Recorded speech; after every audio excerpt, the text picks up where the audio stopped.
This mail train is heading toward the industrial zone of our layout.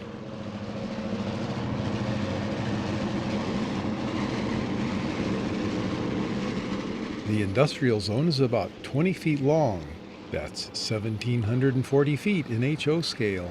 While it's a bit more than many layouts for one section, it's not easy to make it seem like a vast area that is patterned after real life around 70 years ago. I chose to make nearly all of the industries flat relief models and much longer than most models. I remember factories and model railroads featured in magazines when I was a young man, and it seemed like these factories were too small. I wanted to avoid that, so I supersized my factories. This train disappears to run into a building. It will show up on another area of the layout. The track in front of the Judson building is another main line that disappears around the curve to appear somewhere else. This layout is full of illusions to create the feeling of more spaciousness than there really is. Returning back to the other end, we will review the industrial zone starting with the ice deck to support refrigerator cars, or reefers. It can ice 6 cars at a time. It is used to load 300-pound blocks of ice into the rooftop hatches of early refrigerator cars. The white building behind the wooden deck is where the ice is made. Usually this was a plain concrete structure with very few windows. Here's a view before the overhead canopy was added. These panels are hinged to drop down to the roof level where workers could slide blocks of ice into the ice bunkers and use a steel rod to break the blocks up into smaller chunks. Here's a large block of ice on a travel rack that runs the block to a location of awaiting reefers' open hatches. I made the travel rack from a black zip tie, adding cleats that push the blocks along. They don't actually operate.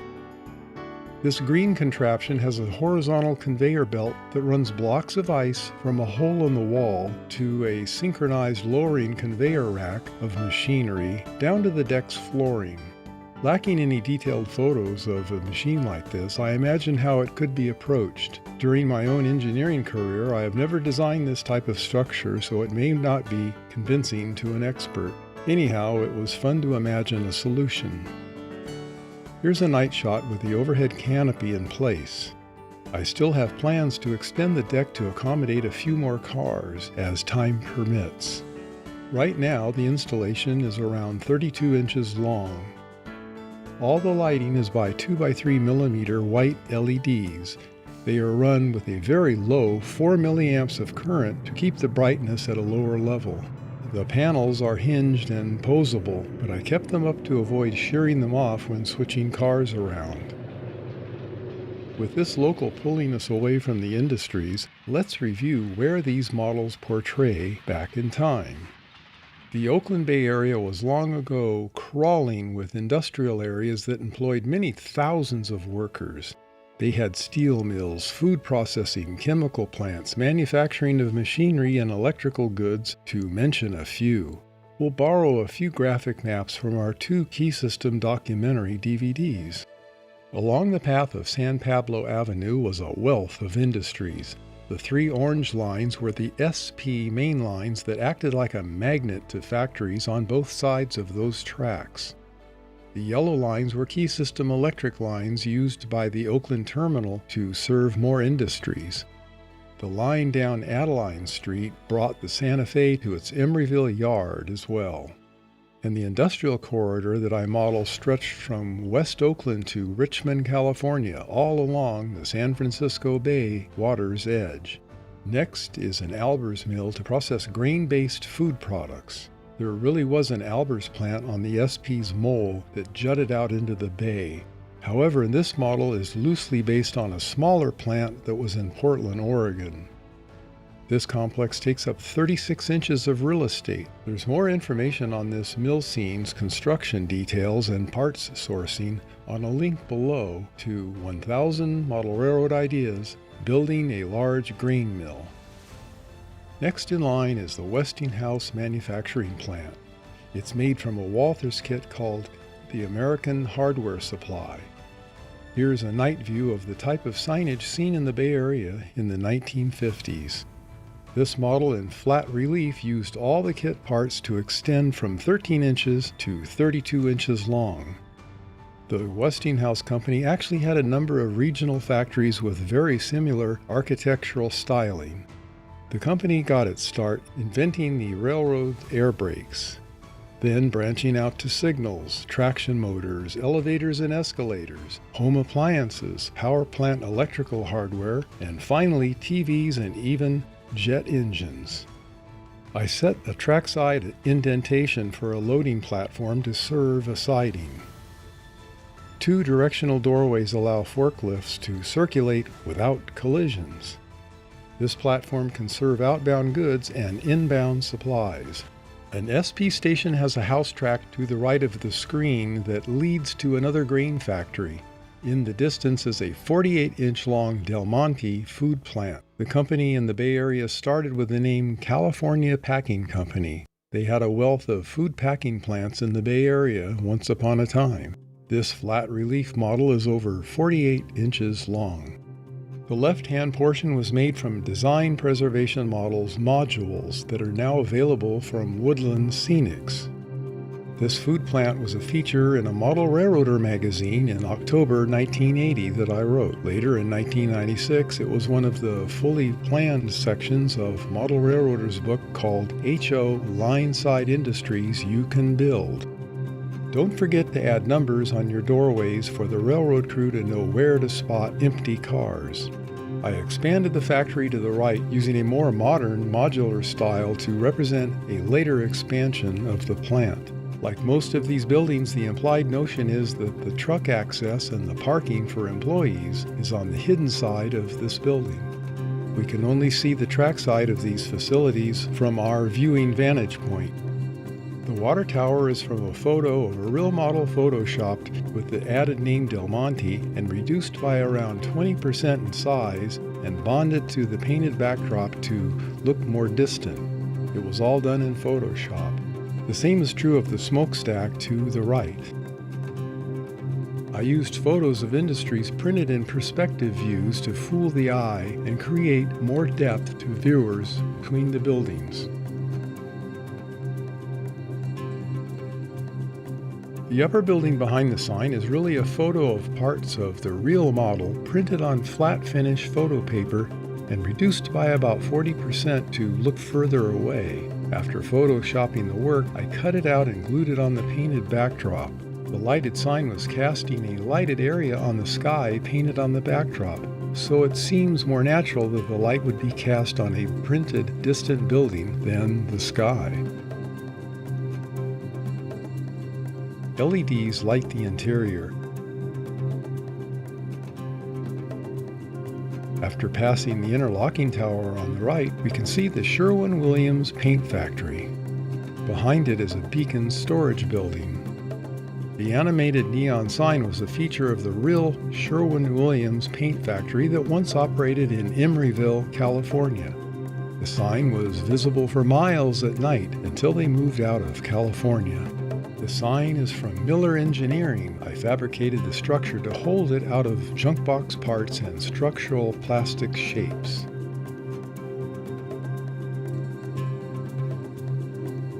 The building was made from a Walthers Railroad shop kit, radically cut up and with Tichy Train Group windows patched in.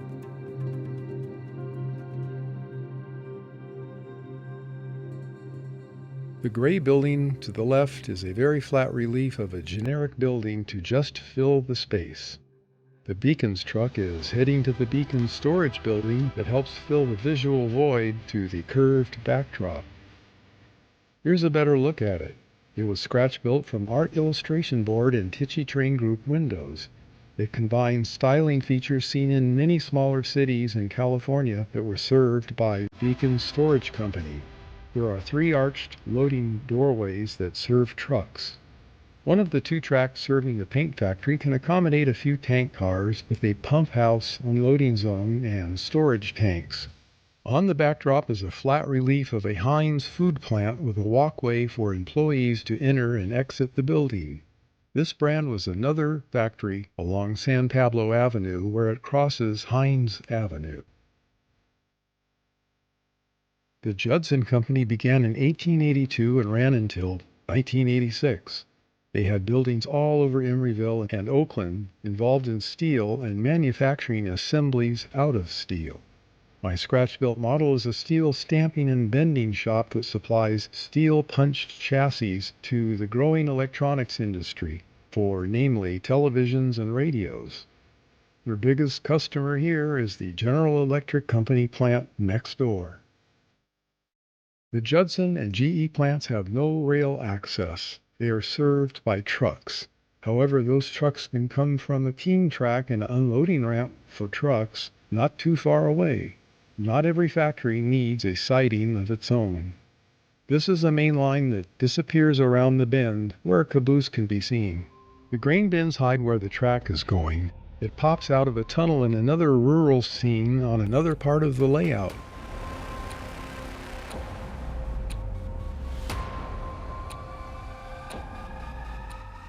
The grain bins are part of another food factory loosely based on the Nabisco shredded wheat plant that was once served by the Oakland Terminal Railroad on 14th Street in West Oakland.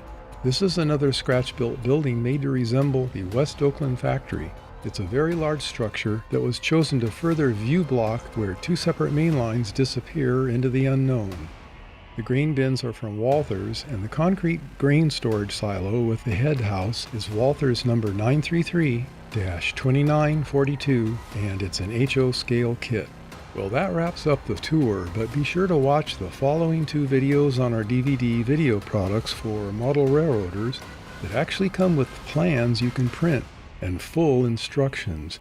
If you're serious about your layout plans, please subscribe and hit the like button to keep these videos coming.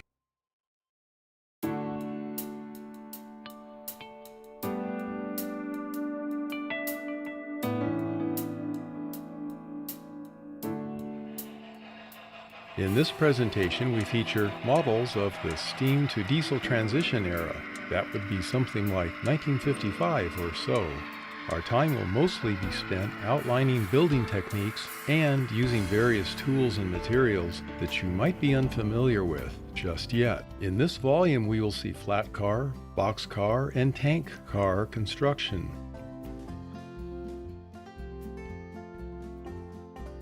A fruit to reefer car loading complex,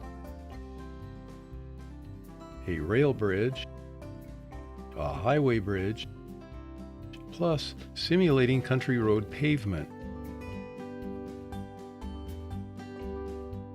We outline construction techniques for low-cost structures, such as an abandoned country store and a railroad section house, too. A central theme covers scene planning and repurposing models built over the years before your layout is started. Many of these models, shown here, would still be appropriate in decades after the 1950s. That is especially true of the structures. Also, many of the techniques are useful in building or altering models in any era. The overarching thinking here is to adapt some less expensive resources into your plans and to build your skill set and expand your tool collection with the money you might save in the process.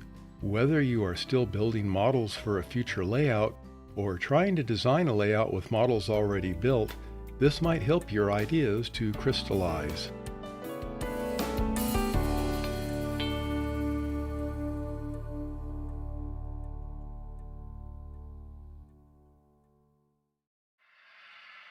In this presentation, we feature models of more freight cars from the 1940s to the 1960s. Many of these cars remained in use even into the 1970s. Most of the techniques and ideas used to build these older cars can work well on more modern rolling stock too.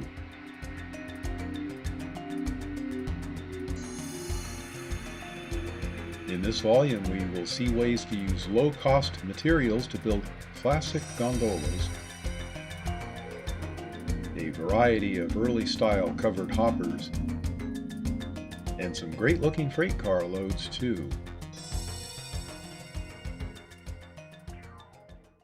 For building construction, we have used a pair of affordable kits that we can build into one larger and very convincing grocery store that works into a smaller town setting from the 1940s to the 1970s. This model is fully lighted inside and out with long-life, small, warm white LEDs. To aid in building this store, we use animated diagrams, and the DVD has a printable documents folder with many diagrams and useful items you can print out to make these models. Another fine model of a walnut processing plant could just as easily serve almond, pecan, or various grain milling duties in the back area of a small city where the branch line track runs. Facilities like these from earlier days are still in use. Full plans are furnished that can be printed with dimensions, and a duplicate set for printing out with no dimensions that can be bonded on to the materials needed to be cut for building. All the steps to fabricate this model are from our plans. This uses artist illustration board from any art supply dealer. It makes this basic model very inexpensive. All the interesting details are explained to bring realistic results. Any special materials or detail parts are identified by source and part number. By using basswood and glossy inkjet printer paper, things like concrete freight platforms and other items are created with realistic effects. The scaled files are available to print in HO scale.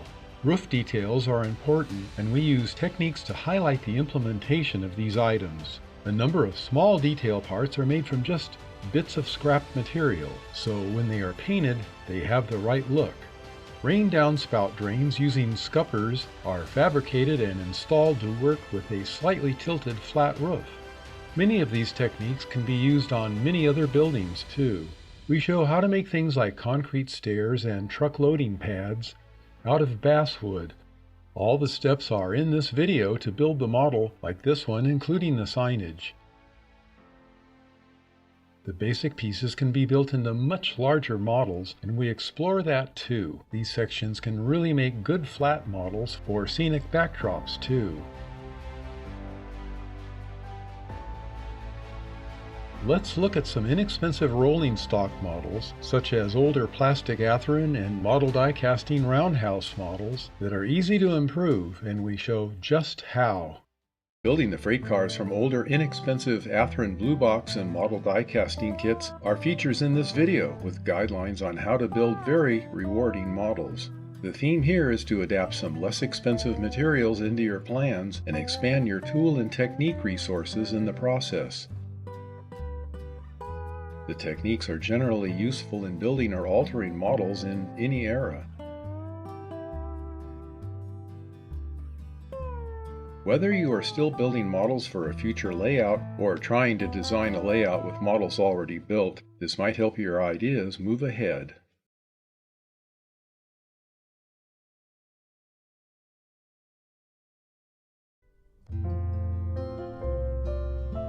Look for many other DVD videos on our website covering rail topics of steam, diesel, plus electric, interurban, and streetcar systems from the past. From our archive and other resources, we use old film never seen before to create these productions, bringing history and beautiful scenes that you can no longer see. This is the homepage of our website. The numerous videos are on a number of pages, and in most cases, clicking on a DVD cover face will reveal a preview video for viewing. Thank you for watching.